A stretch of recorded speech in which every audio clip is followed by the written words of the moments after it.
வணக்கம். அனைத்திந்திய அண்ணா திராவிட முன்னேற்றக் கழகத்தில் எடப்பாடி பழனிசாமி அவர்கள் நடத்திய செயற்குழு கூட்டம் செல்லாது.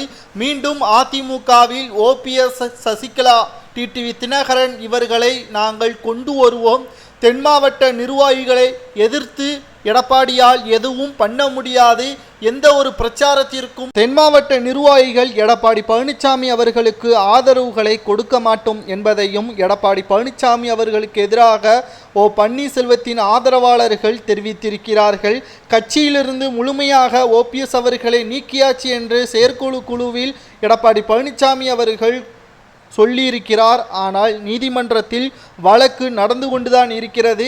தனது பதவியை தக்க வைத்துக் கொள்ள வேண்டும் என்பதற்காக எடப்பாடி பழனிசாமி அவர்கள் புரட்சித் தலைவர் எம்ஜிஆர் அவர்கள் உருவாக்கிய கொள்கையை தற்பொழுது மாற்றி அமைத்து கொண்டு வருகிறார். எடப்பாடியால் ஒருபோதும் வெற்றியடைய முடியாது. கடந்த 10 தேர்தல்களில் அதிமுக தோற்கடிக்கப்பட்டது எடப்பாடியால் தான்.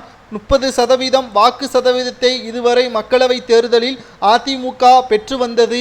கடைசியாக நடைபெற்ற 2024 மக்களவை தேர்தலில் 23% வாக்குகளை மட்டும்தான் அதிமுக பெற்றுள்ளது. அதிமுக 2026 சட்டமன்ற தேர்தலில் திமுக 200 தொகுதிகளை வெற்றியடைய வேண்டும் என்று முனைப்போடு தொண்டர்களை விறுவிறுப்பாகவும் சுறுசுறுப்பாகவும் வேலை செய்ய தற்பொழுது எடப்பாடி பழனிசாமி அவர்களை விட ஸ்டாலின் அவர்கள் தலைமையை சிறப்பாக வழிநடத்துகிறார் திமுகவை.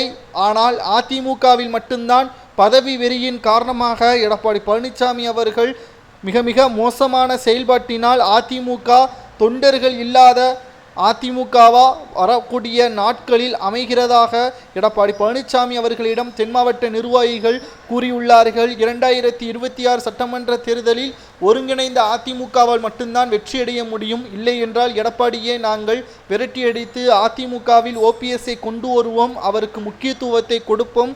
எடப்பாடியால் ஒன்றும் பண்ண முடியாது. அம்மாவால் அங்கீகரிக்கப்பட்டவர் ஓபிஎஸ் என்றும் அதனை எடப்பாடி மறந்துவிடக்கூடாது.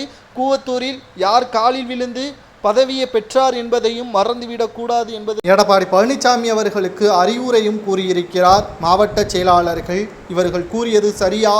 அதிமுகவில் மீண்டும் பன்னீர்செல்வம் அவர்கள் இணைந்தால் வெற்றியடைவாரா என்பதை கமெண்ட் வாயிலாக மறக்காமல் கூறுங்கள். நன்றி, வணக்கம்.